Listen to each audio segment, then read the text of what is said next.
Hi friends, welcome back to my channel. ఈ స్టోరీకి writer SNMR Sridhar guarantee Sridhar గారి అన్ని స్టోరీస్ కి కాపీరైట్స్ వర్తిస్తాయి.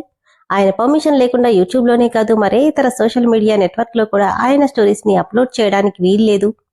దయచేసి అలా చేయకండి ఫ్రెండ్స్. అలా చేస్తే లీగల్ గా చాలా ప్రాబ్లమ్స్ ఫేస్ చేయాల్సి వస్తుంది. అలానే ఈ స్టోరీస్ చదువుతున్న వాళ్ళైనా వింటున్న వాళ్ళైనా మీరు మరే ఛానల్లోనైనా శ్రీధర్ గారి స్టోరీస్ ని చూసినట్లయితే వెంటనే నాకు కామెంట్ బాక్స్ లో మెసేజ్ చేయండి. ఇది పూర్తిగా రైటర్ గారి ఛానల్ అండి. కేవలం ఆయన స్టోరీస్ మాత్రమే ఇందులో ఉంటున్నాయి. కానీ కొంతమంది పేర్లు మార్చి వేరే ఛానల్స్ లో ఆయన స్టోరీస్ ని అప్లోడ్ చేస్తున్నారు. మీరలా చూసినట్లయితే నాకు మెసేజ్ చేయండి. ఇక లేట్ చేయకుండా వీడియోలోకి వెళ్ళిపోదాం ఫ్రెండ్స్. ఎస్ఎన్ఎంఆర్ శ్రీధర్ గారు రాసినటువంటి మనోభిరాముడు 163వ భాగం. నిర్మలంగా కనిపిస్తున్న అతని మోహన రూపాన్ని కంటి నిండా నింపుకుంటుంది రాధ.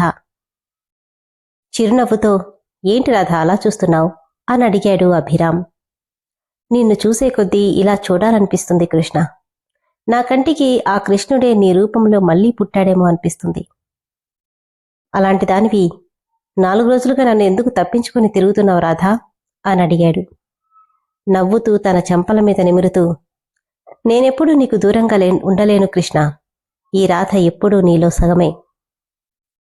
ఆ మాటకి మనసంతా మెలిపెడుతుంటే, నీ మనసు మార్చుకోవా రాధా? మార్చుకునేదాన్ని మనసు అనరు కృష్ణ. ఈ రాధ ఎప్పుడూ కృష్ణుడికి అంకితం అంటూ తన తలంతా చెరిపేస్తూ చెప్తుంటే, సీరియస్ టోన్తో, ఏం చేయాలనుకుంటున్నావు అని అడిగాడు అభిరామ్. చెప్పానుగా, నాలో కలుపుకోవడానికి ఆరాటపడుతున్నాను. దానికి ఏ మార్గాలు ఉన్నాయోనని వెతుకుతున్నాను. అందుకే నీ ముందుకు రావట్లేదు.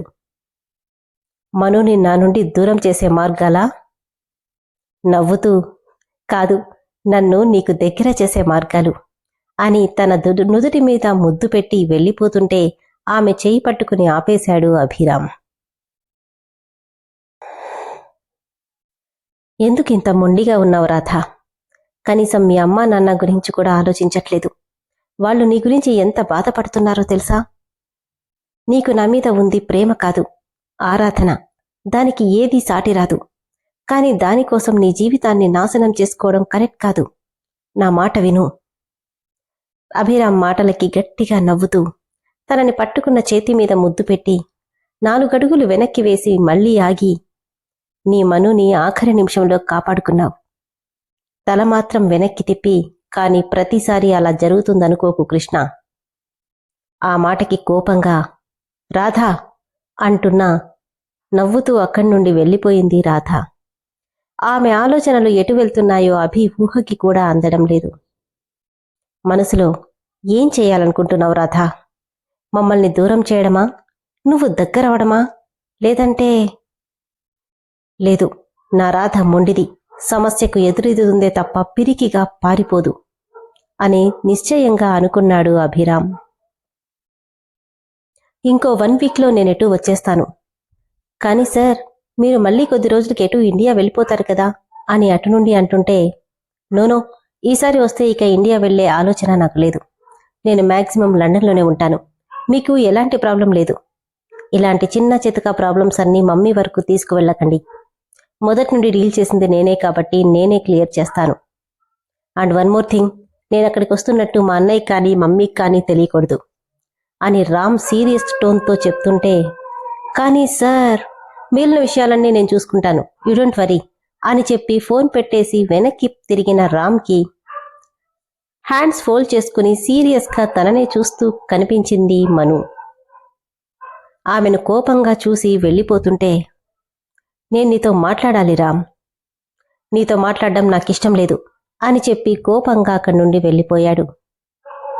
ఇంకొక 4 రోజులు ఓపిక పడితే ఇక నుండి శాశ్వతంగా అందరికీ దూరంగా వెళ్ళిపోవచ్చు.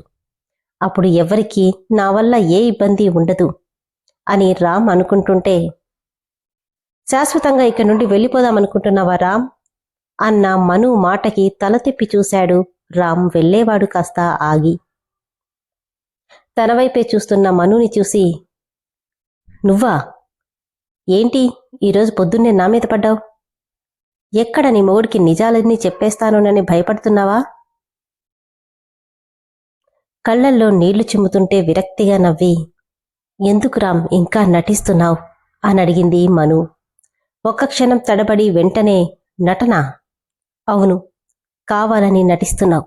నన్ను ఆయన్ని దగ్గర చేయడానికి నువ్వు నా దృష్టిలో దిగజారిపోతున్నావు అని బాధగా మను అడుగుతుంటే, ఏయ్, కలలుగంటున్నావా? మిమ్మల్ని కలపడానికి నేను ప్రయత్నిస్తున్నానా? మీ ఇద్దరిని విడగొట్టడానికి కంకణం కట్టుకున్నవాణ్ణి, ఇక మీ ఇద్దరిని కలపడం కూడానా?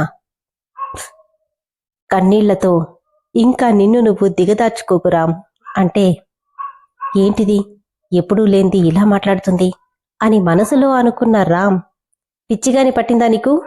ప్రేమించిన దాన్ని ఎవరికోసమో వదులుకునేవాణ్ణి కాదు నేను. డబ్బు కోసం నన్ను కాదని మా అన్నయ్యని పెళ్లి చేసుకున్న నిన్ను క్షమించి నేను దూరంగా వెళ్ళిపోతాననుకున్నావా?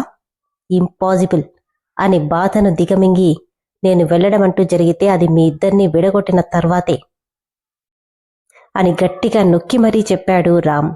కాదు, నీ మాట, కోపం, ద్వేషం అంతా అబద్ధమే. ఎక్కడ నేను బాధపడతానోనని నా మీద కోపమున్నట్టు నటిస్తూ నిన్ను ఇంతలా అసహించుకుంటున్నా మౌనంగా భరిస్తున్నావు. మీ అన్నయ్య మీద ప్రేమతో మా ఇద్దరినీ ఒక్కటి చేసి శాశ్వతంగా మా నుండి దూరంగా వెళ్ళిపోవాలనుకుంటున్నావు. ఇదే కదా నిజం? ఎందుకు రామ్ ఇలా చేస్తున్నావు? నిన్ను ప్రేమించి కూడా అర్థం చేసుకోలేని మూర్ఖురాల్ని. 3 ఏళ్లు నిన్ను ప్రాణంగా ప్రేమించిన నీ మనసేంటో తెలుసుకోలేకపోయాను. నీ మాటలు నిజమనుకొని నీ మనసు ఎన్నోసార్లు గాయపరిచాను. ఇప్పటికీ జరిగింది చాలు రామ్. నువ్వు మా నుండి వెళ్ళిపోతే జీవితంలో నన్ను నేను క్షమించుకోలేను. ప్లీజ్ అలాంటి నిర్ణయం తీసుకోకు అని బాధగా అడుగుతుంటే, కళ్లల్లో కన్నీళ్ళొస్తుంటే, కాదు కాదు కాదు, నా మనసు మార్చడానికి ఇలాంటి అల్లిబిల్లి కథలల్లుతున్నావా? నేను మీ నుండి దూరంగా వెళ్ళిపోతానా? ఎందుకెళ్ళాలి? ఒకవేళ వెళ్తే మీ ఇద్దరిని విడదీసి కానీ వెళ్ళను. ప్లీజ్ రామ్, ఇక చాలు. కావాలని నన్ను మాటలతో రెచ్చగొట్టి మీ అన్నయ్యని మార్చుకుంటానని నా నోటితోనే అనిపించావు. లేదంటే నేను మీ అన్నయ్యని యాక్సెప్ట్ చేసేదాన్నే కాదు. ఆ విషయం నీకు బాగా తెలుసు. అందుకే నా ముందు ఇన్ని రోజులుగా నటిస్తున్నావు. ఆయన మారడానికి కారణం నువ్వు. మేమిద్దరం ఒక్కటవ్వడానికి కారణం నువ్వు. చివరికి మేమిద్దరం ఇంత సంతోషంగా ఉన్నామంటే దానికి కారణం నువ్వు. ఇంకా ఇలా నటిస్తూ బాధ పెట్టకు ప్లీజ్ అని కన్నీళ్లతో అడుగుతుంటే, నవ్వుతూ, నేను నువ్వనుకున్నంత మంచివాణ్ణి కాదు. ఎస్, నేను నిన్ను ప్రేమించాను. ప్రాణం కంటే ఎక్కువగా ప్రేమించాను. ఏ క్షణమైతే నన్ను, నా ప్రేమని కాళ్లతో తన్ని మా అన్నయ్యతో 3 ముళ్ళు వేయించుకున్నావో అప్పుడే నీ మీద ప్రేమ చచ్చిపోయి ఆ స్థానంలో పగ, ద్వేషం చేరాయి. అదంత ఈజీగా పోదు మను. కాబట్టి నేనేంటో నువ్వు జడ్జ్ చేయకు. నీ మొగుడితో సంతోషంగా కాపురం చేస్తున్నాను అనుకుంటున్నావేమో. అది ఎక్కువ కాలం నిలబడదు, నిలబడనివ్వను. ఇక నువ్వు చెప్పినవన్నీ అన్ఎక్స్పెక్టెడ్గా జరిగినవే తప్ప నాకు నేనుగా చేసిందంటూ ఏమీ లేదు. అర్థమైందా అని కోపంగా అంటుంటే, అంటే నీకు నా మీద కోపం ఉంది అంతేనా? అవును. పగ ఉంది అంతేనా? అవును. నన్ను చంపాలన్నంత ద్వేషం ఉంది అవునా? అవును అవును అవును. ఎన్నిసార్లు చెప్పాలి? ఒకప్పుడు నేను నిన్ను ప్రేమించింది నిజం, కానీ ఇప్పుడు అంతకు 1000 రెట్లు నిన్ను ద్వేషిస్తున్నాను. సరే, ఏం చేస్తే నా మీద ద్వేషం తగ్గుతుంది? ఏం చేస్తే నా మీద కోపం తగ్గుతుంది అని మను ఏడుస్తూ అడుగుతుంటే, ఏం చెప్పినా చేస్తావా అని సీరియస్గా అడిగాడు రామ్. కన్నీళ్లతో చేస్తానంది. కాదు కూడదు అనవు కదా? లేదన్నట్టు తలూపింది. తర్వాత నువ్వొద్దన్నా నేను వదిలిపెట్టను మను. అనను రామ్, ఎందుకంటే నా వల్ల బాధపడుతుంది నువ్వు. నిన్నిలా చూస్తూ నేను హ్యాపీగా నా లైఫ్ నేను చూసుకోలేను. చెప్పు, ఏం చేయమంటావు? ఏం చేస్తే నా మీద కోపం తగ్గుతుంది నీకు? ఏం చేస్తే నన్ను క్షమించి నీ బాధ నుండి విముక్తి పొందుతావు అని అడుగుతుంటే, ఆమె వైపే సూటిగా చూస్తూ ఒక్కో అడుగు ముందుకేసి, నేను నిన్ను క్షమించాలంటే చెప్పు, ఏం చేయాలి? ఆమె చెయ్యి పట్టుకుని దగ్గరికి లాక్కొని, ఒక్క రాత్రి నాతో గడుపుతావా అని అడిగాడు రామ్. కళ్ళు విప్పార్చి షాక్గా రామ్ అని పిలిచింది మను. ఎస్ మను, రామ్ని అడుగుతున్నాను. నీ మీద నా కోరిక అంత ఈజీగా తగ్గేది కాదు. దాన్ని కోపంతోనో ద్వేషంతోనో కప్పిపెట్టనూ లేరు. అందుకే ఆ కోరిక కాస్త తీరిపోయిందనుకో, ఇక నీ మీద ఎలాంటి కోపం, ద్వేషం ఉండనే ఉండవు. జస్ట్ ఒకే ఒక రాత్రి నాతో టైం స్పెండ్ చేయి అని నవ్వుతూ అడగ్గానే విసురుగా తనని తోసేసి భయంగా దూరం జరిగింది మను. ఏంటి భయపడుతున్నావు? ఇప్పుడేగా నేనేం చెప్పినా చేస్తానన్నావు. ఎంతైనా ఒకప్పుడు నీకు మాజీ ప్రియుణ్ణి, ఈ మాత్రం చేయలేవా? తొందరం లేదు, ఆలోచించుకో. నీ బాధ నా బాధ ఒక్క రాత్రితో తీరిపోతాయి అని కన్నుగూటి అక్కడ్నుండి వెళ్ళిపోయాడు రామ్. అతని మాటకి ఉన్న చోటే బొమ్మలా నిలబడిపోయింది మను. ఓ గాడ్, విన్నారు కదా ఫ్రెండ్స్, ఏంటి రామ్ అన్ఎక్స్పెక్టెడ్గా ఇలాంటి క్వశ్చన్ రేస్ చేశాడు. తనక్కడ ఉండాలంటే తనతో 1 నైట్ స్పెండ్ చేయమంటున్నాడు. అదంతా అబద్ధమే. కానీ ఎందుకంత గట్టి డెసిషన్ తీసుకున్నాడో ఏమో నాకైతే అర్థం కావట్లేదు. మరి నెక్స్ట్ ఏం జరుగుతుంది? ఇందులో అభిరామ్ ఏమైనా ఇన్వాల్వ్ అవుతాడా? ఏమో. ఏమైనా మీరు నెక్స్ట్ ఎపిసోడ్ వరకు వెయిట్ చేయాల్సిందే. స్టోరీ అయితే చాలా చాలా బాగుంది కదా ఫ్రెండ్స్. దయచేసి స్టోరీ నచ్చిన వాళ్ళు ఇమ్మీడియట్గా మెంబర్షిప్లో జాయిన్ అవ్వండి. Thank you.